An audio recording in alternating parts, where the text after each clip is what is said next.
Aku pernah ada di fase belum pernah ada di fase tidak bisa berdamai dengan masa lalu. Itu nggak enak banget. Terus Bunda kemarin kan ulang tahun, sempat jalan juga sama mantan. Lebih berdamai ya sekarang kelihatannya, lebih dekat.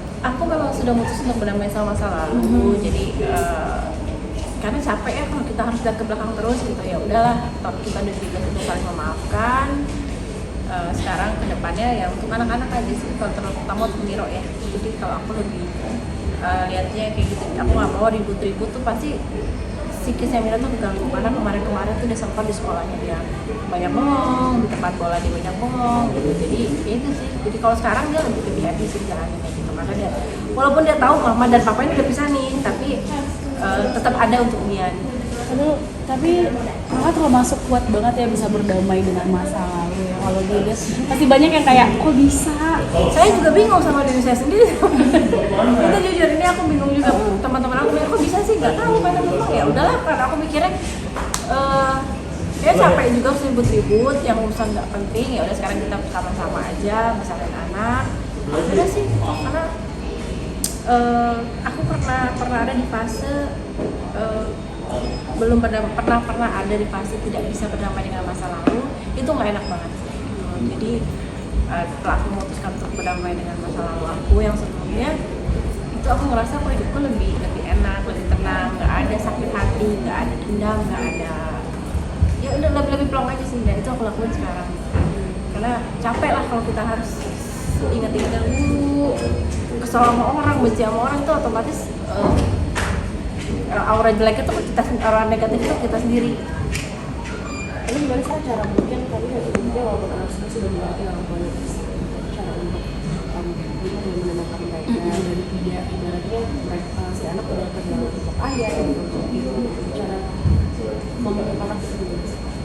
Kalau ngomong sebenarnya nggak perlu diomong ya, aku sih lebih ke action aja. Jadi kalau misalnya kalau kayak Miro nih, misalnya papanya libur, nggak ada, Miro nya libur atau papa yang nggak ada kegiatan, ya udah jalan lah gitu. Jadi karena aku juga mau batasin sih, sama seperti 3 anak aku juga, kalau nggak mau mereka mau ke ini silahkan gitu.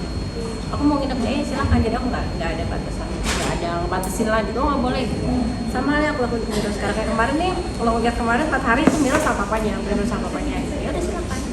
Jadi kalau aku nggak yang pengertian yang harus ngomong gitu, kayak ada sok pergi sama papa. Jadi kamu tetap kalau bisa weekday sama mama, weekend sama papa, jadi tetap ada. Terus katanya tuh kemarin sempat ada statement, katanya sempat mantan kakak sempat menyesal cerai sama kakak, itu gimana tuh? Nggak tahu itu tuh, nggak tahu atuh itu mah tanya langsung sama orang. Tapi kakak sendiri meresponnya tuh seperti apa?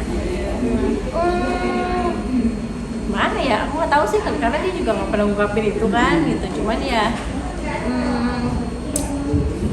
aku rasa sih dari semua yang terjadi kemarin ada hikmah dan pembelajarannya buat dia. Jadi ya sudahlah ya, udahlah, lebih enak sekarang sih gitu, karena mungkin kalau masih jadi suami istri kita ada perdebatan atau apa. Kalau sekarang ya udah lebih santai sih ngejalanin Temannya. Berarti emang nggak ada arah juga mau, kalau misalnya ada arah gitu mungkin. Nah itu aku tuh nggak bisa ngomong nggak bisa ngomong iya, karena kita nggak pernah tahu ke depannya seperti apa. Sama seperti dulu aku berumah tangga pun tidak ada kata-kata aku mau cerai, itu nggak ada gitu kan, nggak ada keinginan untuk bercerai. Nah kalau misalnya ada kemungkinan untuk rujuk atau enggak, itu aku nggak bisa bilang, karena ya itu apa yang terjadi hari esok kita nggak pernah tahu.